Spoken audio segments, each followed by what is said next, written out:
All right, can you hear us now? All right, sorry about that. Was someone in there? Yeah, yeah, I think it was Harrison. We weren't running any audio. Oh, yeah, there we go. All right, we're back. Okay, great. So let's do a quick recap of what we did have to talk about. That was my B. I know exactly what I did wrong. So when we talked about second wind, there it is. So when we talked about second wind, we talked about this kind of like returning to the more traditional archetype for Guardians of like just get in there and be in there mostly just to attack stuff, which was a archetype that I found didn't work very well, which was my normal archetype, but didn't work very well in Carcosa. And I like that this kind of reinforces that. I like that that brings that back. Yep. We're going to be zooming through these until we get cut back up. So this one plays on a potential growing archetype where you're going to be doing something really powerful with your first action. And so this gets 3 wildcard icons if you're doing a test with your first action. Yeah. Yep. Yeah. Like that a lot. Well prepared. This is the one that we don't have. I don't really have enough knowledge off the top of my head of like what pips are on which assets, because typically I'm using assets for what is what's actually card text. Yeah, what the card text is on them. But this is a really cool idea. We were given the example of last night when I played with Ashcan, Pete, and Duke, and I was using Fire Axe. Fire Axe was really only there as a backup, but since I was attacking with Duke regularly and not using the Fire Axe, I could keep exhausting that Fire Axe to give Duke the buff. So I think that's really cool. Yeah, exhaust this once. Once per turn at least. Okay, now we're caught back up to truth from fiction. Truth from fiction. So we were talking about the fact that this gets online abilities because you have to place a clue on your location. Other abilities that you can only use if there is a clue on your location, plus places 2 secrets on an asset you control. In the Know is the one that comes to mind for Seeker, that you can use the secret to investigate at any connecting location. Yeah. So that's... I think that's a cool addition to that pool as well of cards that come online when you have clues on locations. Yeah, and I'm sure there's going to be more things coming with secrets. Yeah, and that actually will come back to that, because the card that we're going to look at right after this one here kind of works off of that, the idea of putting clues back on your location. So this one, that's the next one I'm going to talk about, but this one right here is True Understanding. This is, again, a Seeker skill card, 1 random pip. Commit only to a skill test from an ability printed on a scenario card. If this skill test is successful, discover 1 clue at your location. So this is pretty cool. This seems like a good way to get. I'm trying to think, like in Forgotten Age specifically, that there are clues, or there are location texts that are beneficial, like the river that lets you heal on it. Yeah, or if you want to explore at a certain location, you have to pass some kind of agility test, something like that. Yeah. That's actually a really good call. So let's say, for example, like, if I'm playing Leo, and it's a wild card icon. If I'm playing Leo in Forgotten Age, it's like if I could use something like this. Can Leo do something like this? I don't think he can use secret cards, but no, he uses rogue. I think. Yeah, I think he uses rogue cards. But let's say that he came into it, via like a teamwork or something, or that teamwork, is that the one you swap assets or swap cards? Chance of power. I don't remember. That's a Guardian one, or a Survive one. Gotcha. But anyway, so the ability to use something like this, I think would be really neat if you could use an icon, or use the ability, but then also be useful doing whatever your ability is, which is really cool. Because like we were using Leo's Explore more than anything. It was like I was the one to explore because I was the one that had whatever was helping us out with stacking the deck. So this is the one that kind of goes hand in hand with the Truth from Fiction that we talked about, the quick study. I love the artwork. The point of contention. Artwork is ridiculous. So good. Quick study, 2 cost, it's 2 XP, it's an asset, doesn't take up a slot, it's traded talent, and as a free action, place 1 of your clues on your location and exhaust quick study. You get +3 skill value for this test. Again, this lets you pop clues for a free action back on your location to get other cards online, plus getting a bump. So as a free action, let's say you're engaged with an enemy and you need to be bumping on evade, because you love evading things. It's a great action to take. You go ahead and you exhaust this, place 1 of your clues there, you get +3, and now you can play another card that gets online because of it. Something like that. Roland can also use secret cards. right? Yeah, I think up to level 2. Okay, so so he could use this. Yeah, so okay, this which would would be a cool thing because Roland would then be, as long as he's got a clue, Oh yeah. he could keep popping it back on the location, getting his +3 for his combat, killing something, getting his clue right back. Yeah. So that he's, as long as he keeps one clue in reserve, he's always getting a 3 bump. That's Which a is really pretty good cool. call. Yeah, that's a really cool one. Okay. So now There's the the next road cards. Yeah, this is a Hatchet Man. This is a road card. This is another really cool card. I like this one a lot. This is a skill. It's got 1 evade. If this skill test is successful during an evasion attempt, the next time the evaded enemy takes damage this turn, deal it 1 additional damage. So this is really cool. This works well with cards like Backstab. Yep. Sneak attack. Sneak attack. Yes. Where you're doing something to somebody who is evaded. And as is often a point of contention between the two of us, the efficacy of evading, stuff like this makes it that much better. Yep. Dealing an extra damage, that's pretty cool. And specifically, if something has retaliate, you want to evade it first so it doesn't retaliate against you. Mm-hmm. And now you get... That's a good call. Oh, that's a really good call. Yep. Yeah. Man, evading's good. Whatever. I think it's the best action. What do you think? The best. I know this. The best action is the one in which you can't succeed with Arkham unless you evade things. That's one of the fundamentals. Okay, that would be a good. We were talking about league achievements for a cooperative league. That would be a good one. See how far you can get without evading. That doesn't even sound fun to do. Why even bother playing? Okay, the next card is called High Roller. 2 cost, 2 XP. It's an asset that doesn't take up a slot. It's got an intellect icon and a combat icon. It's talent traded, and it's got the following free action: spend 3 resources and exhaust High Roller. You get +2 skill value for this test. If you succeed, gain 3 resources. This is a really cool. Yeah. This is a really cool take on the. What's the one that's got the dude from Flight of the Conchords on it, flying through the air, shooting his guns? Watch me now. Watch this. Watch this. Watch out for this. Well, I always can't remember because we always call it something different. Yeah. Watch out now. Watch this. I think it's called. Yeah. But where you're betting up to 3 resources. Yep. So this is a mandatory 3 resources. This isn't an up to 3 resources. This is a mandatory. But I'm not sure that I've ever played Watch This without throwing in all 3 resources. Yeah. But I think this is a that's neat... the way we play Fast and Loose. That's right. Fast and Loose. We're high rollers. Yep. Jenny loves this. Yeah. Obviously. Yeah. I think this is really cool. It's an asset, so it's going to stay out with you. That's really cool.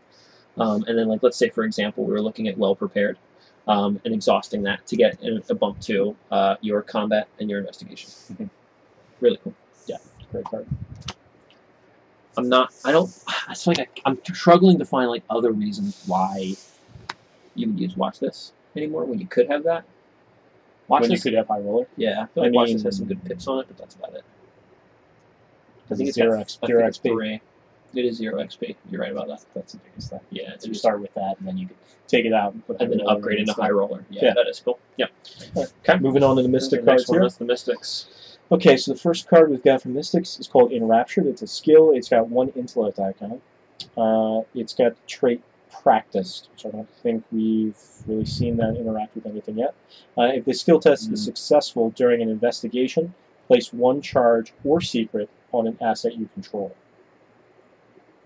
I like it. Yeah, this is a cool one. I like it a lot. Yeah, I mean, just getting a free... Doing something you already want to do. Say you use your Rite of Seeking. Well, no, that doesn't work because you're using your willpower instead. That's actually a really good example, I think, because this is one, as much as I like this card and I'm a real sucker for stuff where you do what you would normally do, but you get an additional thing for it, like compressing your actions like that, I really like. Yeah. But my problem is that if I'm trying to, let's say, for example, that Safina deck, Safina actually wasn't very good at investigating on her own. She was only, and that was the deck that I built mostly as a Mystic. She was much better at investigating with her Rite of Seeking. So it's you still need to use this card with somebody who's still got a strong investigation, and then you need to be putting these resources back on something else. So it'll be interesting to see what that, who this interacts with best. Secrets. I know Forbidden Knowledge also has secrets on it as well. And I just love that for Agnes. Just because ping and damage and getting resources. Yeah, getting them back on there. That's I think another consideration too is thinking about the fact that it's a secret and that it's not like a recharge, like with a recharge puts it, fills something back up, but there's also the risk that you could just lose it entirely. But that's a secret, which can then be used for something like Forbidden Knowledge, which is cool. Okay, this is the last Mystic card. This is Recall the Future. It's 2 costs, and it is 2 XP. It's got an Intellect and an Evade, or an Agility. I never know the name of these things. Icons on it. Augury Ritual. As a reaction, when a skill test you are performing begins, if Recall the Future is ready, name a Chaos token. If the named Chaos token is revealed during the skill test, exhaust Recall the Future. Then you get +2 skill value for this skill test. So not only is this really fun, because I love stupid shit like that, you made a really good point to me about this. I love stupid shit. You made a really good point to me about this, in that this card is pretty much just a damage control thing. It's like pick the one that's going to do the worst, be the worst for you, and if that comes out, you've now mitigated it, which is really cool. Especially comboing with a lot of the other Mystic cards that let you seal stuff. You know, Father Mateo lets you seal stuff. You've got Chthonian Stone that lets you seal stuff. Comboing with those things. Jim Culver. I forget which. One of the campaigns you start out with a Chaos Bag that's got 3 skulls, and I think you get a Hooded at some point. So now you pick the Hooded every time, and now that's +2, which generally is going to net out to -1 or a 0, and all his skulls are already a 0. So his Chaos Bag is just it's awesome. That is awesome. That was a good call on that. Okay.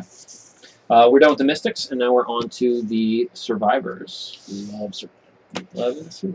This is a card that we've actually seen before. This is a lower XP version of it. It's Try and Try Again. 2 costs, 1 XP. It has a willpower icon, and it is a talent. It gets 3 tries, so uses 3 tries.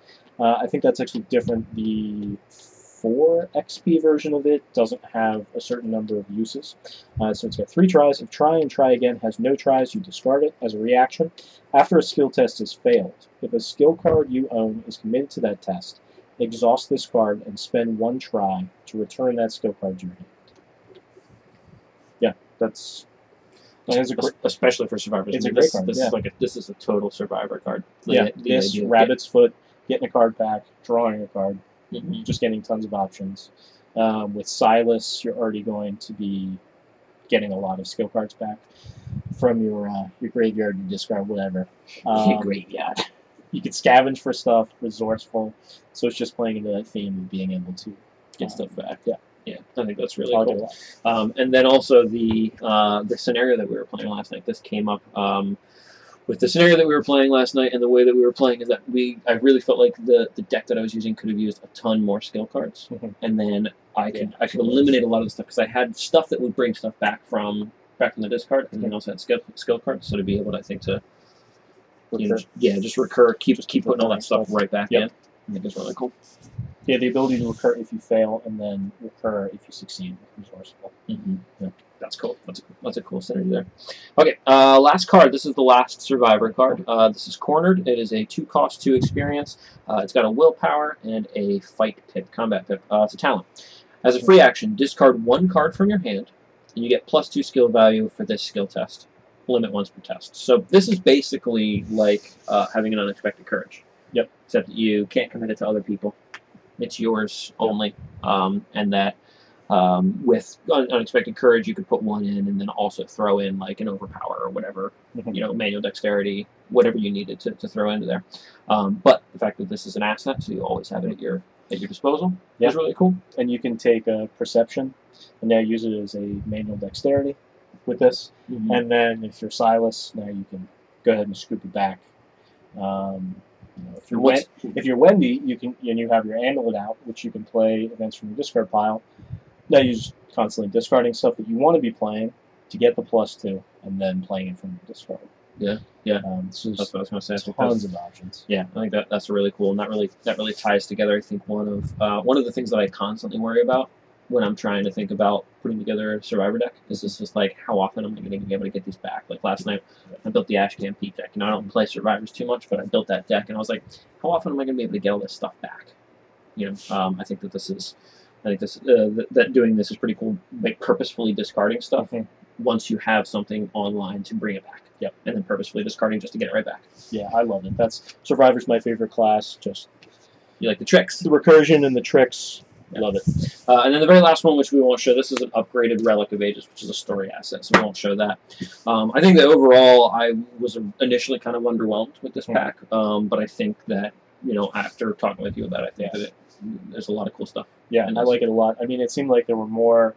The last pack was really great. It had a lot of awesome fundamental kind of cards, and now this one is a lot of tricks. There's a lot of things that play on existing archetypes of different investigators, different classes, investigator types as well. So yeah, big fan.